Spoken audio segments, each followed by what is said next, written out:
I have the amp now connected to our test setup.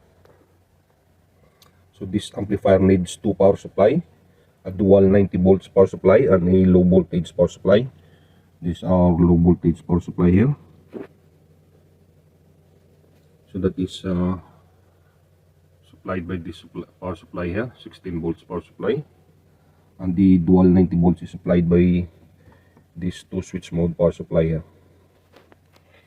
These are set to 90 volts. The power supply is pretty noisy. So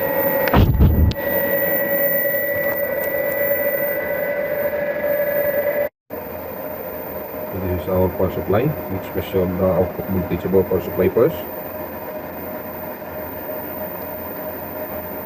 Okay, so that's 90 volts on the negative rail, 180 from negative to the positive rail, and another 90 volts on the positive rail.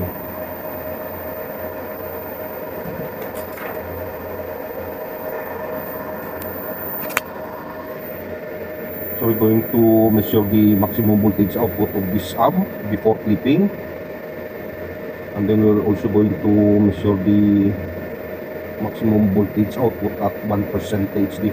So first we're going to do this one. Our input is 1 kHz. This is our 1 kHz ultra low noise oscillator. It's already fed to the input of the amp here. So this is the output of the amp. This is the negative connection. This is the positive. This is our scope, and this connector is going to our THD meter. Currently the output of the amp is 20.4 volts peak to peak. Now we're going to check the maximum voltage output of the amp at 1% THD. So we are at the 1% range. So we need full scale for 1% THD.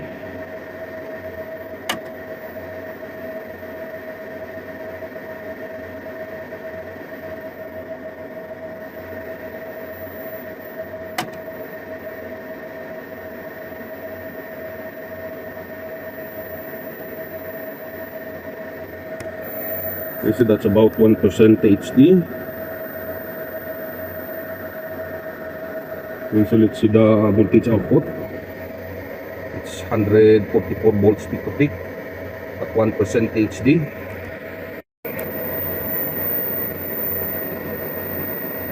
The amp is now hot. It's a little bit warm on this side, which is it's not hot. Now we're going to do clipping and check the maximum voltage output of clipping.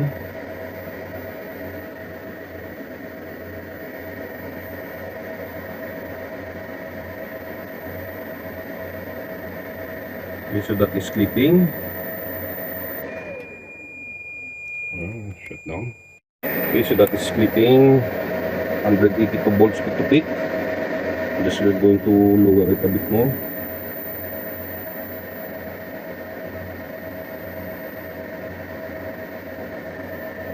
Okay, that's about 180 volts peak to peak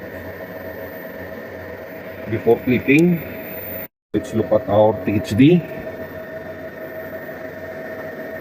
We're at the 3% range. So this 3%, 1.5, around 1.7% THD. Yes, that is 1.7%. So this is our results. 8 ohms, 180 volts peak to peak, 1.7% HD, 1% HD. The maximum voltage output is 144. So now we're going to see the power output of this amp. Okay, let me turn this off because the fan of the power supply is very noisy.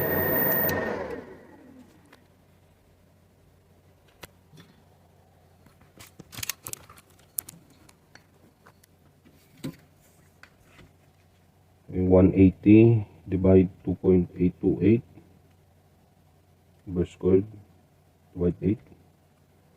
So that's 506 watts RMS.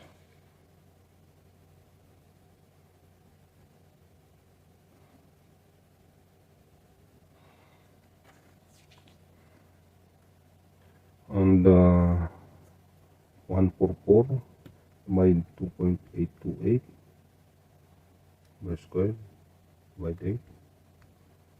So 324 watts RMS, 324 watts RMS with 1% THD, and 506 watts RMS. This 8 ohms load. So this amp was able to deliver its rated power at 8 ohms, but at 1.7% THD. Okay, that's it for today. Thank you for watching. Please subscribe.